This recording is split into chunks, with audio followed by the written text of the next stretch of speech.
I would be interested in knowing, in those early years at the bar, was there a particular case or cases on which you worked where you felt either a great sense of personal triumph or, conversely, tremendous disappointment?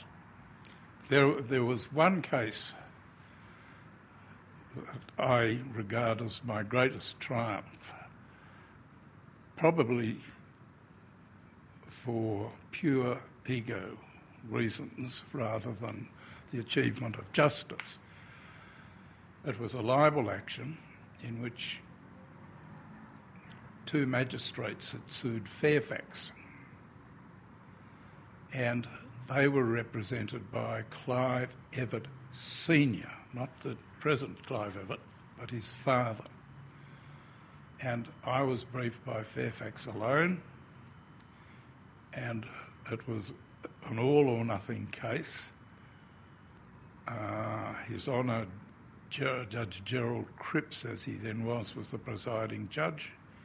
There was a jury, and the only thing I could put to the jury was, well, members of the jury, you read this piece, I can't remember, either in the Sun or the Sydney Morning Herald, does it really mean X, Y, Z?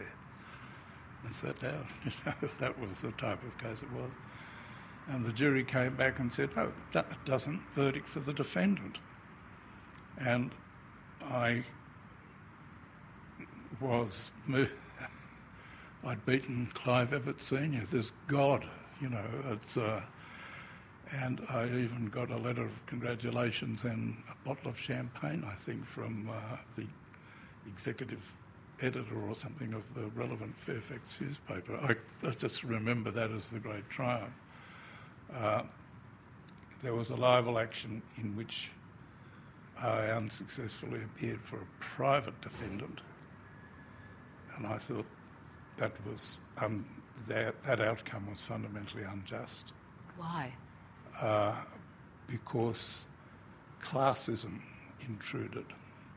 What we now call classism intruded.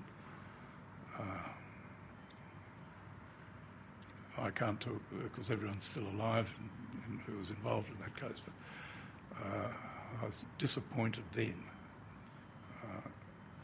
That's why I felt it was lost, because it was said of one side that they are of X class and the other side was Y class, and that wasn't the issue. David, there is a case from those earlier years at the bar that you would like to talk about, and it involves Tom Hughes QC. I did a lot. Tom Hughes was one of 3 or 4 advocates who constituted a pantheon, if you like. The others were David Hunt, the late Alex Shand, Tom Hughes, and Michael McHugh. And I remember a case in which Mr. Tom Uren, the former and prominent Labor Member of Parliament, whom I believe is still alive, sued Fairfax on the basis of some allegation relating to him and the then recently concluded Vietnam War. And Tom and I and our instructing solicitors go into the courtroom, and the jury panel was ensconced in the particular part of the courtroom. And in walks Tom Uren, who was quite a striking figure. And the whole of the jury panel in waiting waved and smiled at Mr. Uren. And I think we then quickly scuttled out and said, we've got to do something about this case, and we duly settled it, because when a whole jury panel, cheers the other side, you've got to resolve the case in some way, and we did settle that case. With Tom Hughes, I was his junior when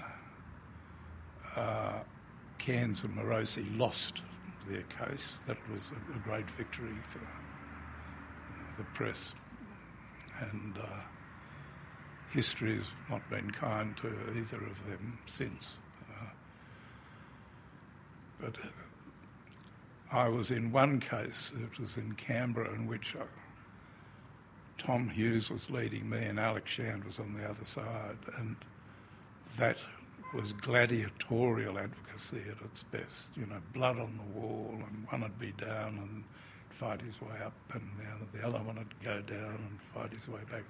I've never seen anything like it since, and I don't believe there are any of the advocates of that nature, of that quality left. These were not only great lawyers, but these were great fighters to get to the facts and get to the truth, and then they would run their legal arguments. But if there was a fact fight, you couldn't have two better gladiators than Alex Shand and Tom Hughes.